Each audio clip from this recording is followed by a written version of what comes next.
This is the Stormwater Management and Research Team. I'm Daisha Bale. This is Morgan Eliason. This is Chantel Dulac. This is Barbara Roundy, Wyatt Miller right there, Ryan Marley, and Julian Marley. And Miss Roy is our teacher, and also Mr. Bennett helps as well. So our watershed is Hart Brook. This is the source of our data. It's a relatively small Class B urban stream, and it's located in Lewiston. It covers 2,100 acres. It crosses the interstate 3 times along there, and then it flows into the Androscoggin River.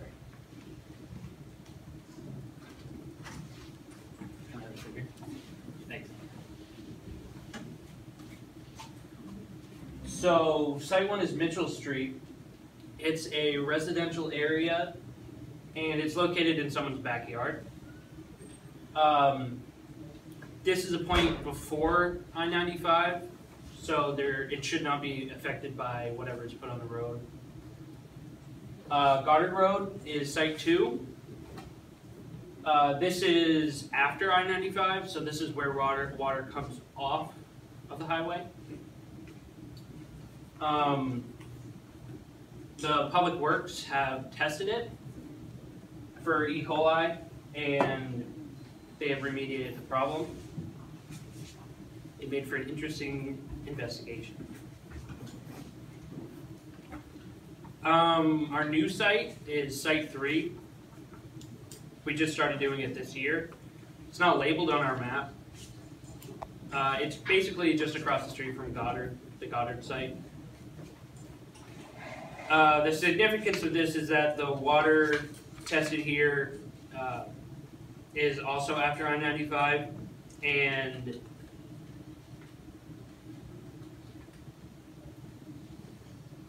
we can measure the possible effects of the road on water quality in Hart Brook. So we determined last year that Site 1 consistently had a lower conductivity than Site 2. And this year we added a third site. The third site is located before the turnpike crosses Hart Brook. It is far enough from Site 2 that we expect to see lower conductivity readings as the road salt is deposited into surrounding soil and plant life. We hope to also be able to collect data and make observations on the surrounding soil and plant life after the snow melts. By doing so, we should be able to get a better idea of just how much the road salt from the turnpike has affected the quality of Hart Brook. Next.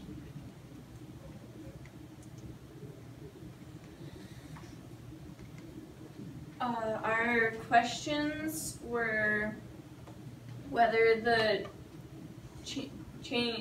conductivity would change as Hart Brook flows away from the turnpike, and how much does the road salt from the turnpike really affect the overall quality surrounding of the stream and surrounding plant life.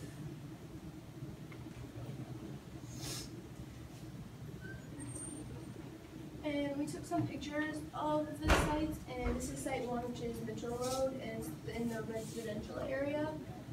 This is the view looking out from the street down in the stream, and as you can see, as it goes on, it flows more and more frequently. And then Site 2, this is the view of the street up there, and the brook flows through here.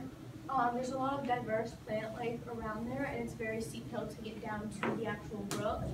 And this is a little bit down the road, which the turnpike is right out back there, if you can see that. And then this is Site 3, which is also on Goddard Road, just across the street from that.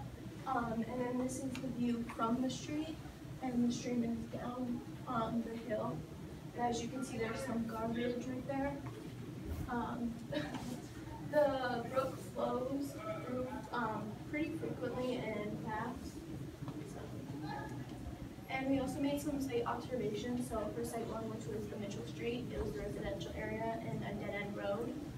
we noticed that the water moved fast and contained little sediment, and it actually never froze during the winter. It was also contaminated with red and brown paint in September, which we confirmed with the Lewiston Public Works stormwater management, Justin Early. And for Site 2, our Goddard Road site, we noticed that on December 11, 2016, when we went to test data, it was frozen solid. And it also smelled of garbage between September and November. The water was definitely sediment filled and it moved very slowly, almost stagnant. And the area surrounding the stream was contaminated with garbage and litter. And these are actually some pictures from the site too. As you can see, there's a spoon and garbage, and there was also some glass bottles.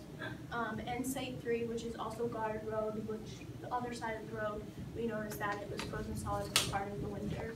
And it was actually very hard to get down there. There's a lot of rocks.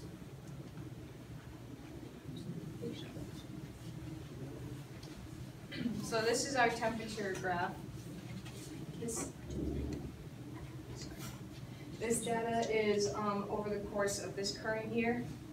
And the blue line is Site 3, that's our new addition. And the mean here, as you can tell, Site 2 and Site 3 is colder. And we're guessing that's probably due to it being deeper. And then this graph is over the course of both our years, 2015 and 2017. And it, as you can see, it follows the patterns of the seasons. Alright, so this is our results for pH. This is just this year. There appears to be a lot of variation, but it's actually a relatively small range. As you can see, it only goes from about like pH of 6 to a pH of 10. And this huge gap here is due to a time where we were having a lot of problems with our pH sensor. So we weren't able to collect data for any of the sites at that point. This is over both years, and as you can see, there was a lot more variation in our first year around here, and relatively less this year. We also had gaps and problems with our sensors throughout the first year, so we'll work on fixing that. With conductivity, sites 2 and 3 are consistently higher than site 1 again, as you can see by the means over there. And as you can see over here, site 2 and 3 are basically the same. They actually fall on the same line here. And over the course of 2 years, you can see that site 2 is consistently higher all the time. We had a much smaller range this year, which is odd considering we had a lot of snowstorms. So we were figuring it might be higher due to all the salt on the roads, but we didn't see that in our data. And yeah.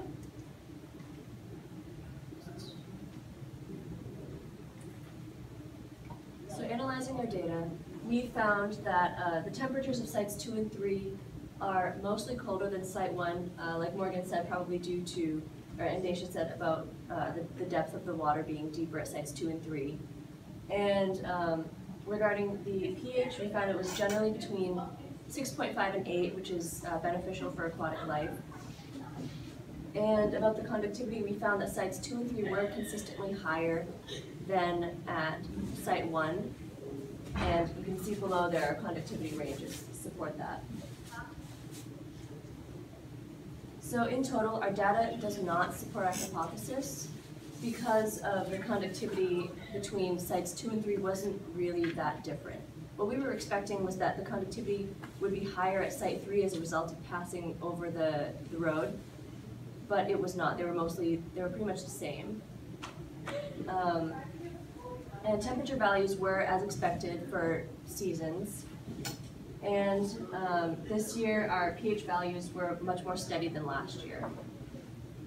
And it was really hard to analyze because our pH values were missing a lot of information due to malfunction of the sensors and stuff like that. And we found that analyzing the plant life in the area, just as a general overview, it was kind of hard to judge what was really causing whatever variation in plant life. But we summed it up to it probably being due to human interaction around the areas. For example, Site 1 being in a residential area and Sites 2 and 3 being near a road.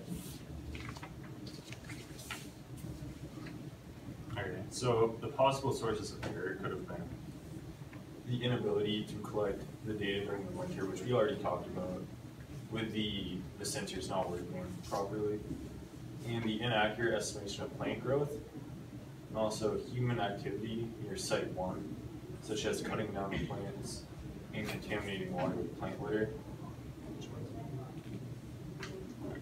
So the possible future research that we could do is observe and sample the biology, including plant life and microorganisms of Hart Brook, and also collect data on how conductivity, which reflects the salt connection in water, would affect the creatures in the brook.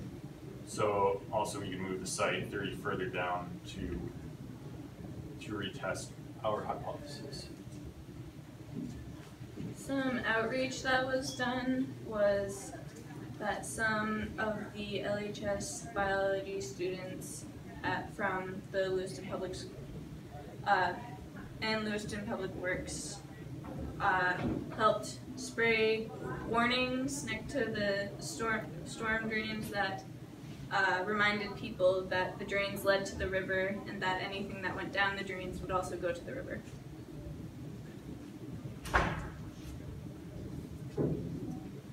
I guess that's the end of our presentation. Thank you for listening. Any questions?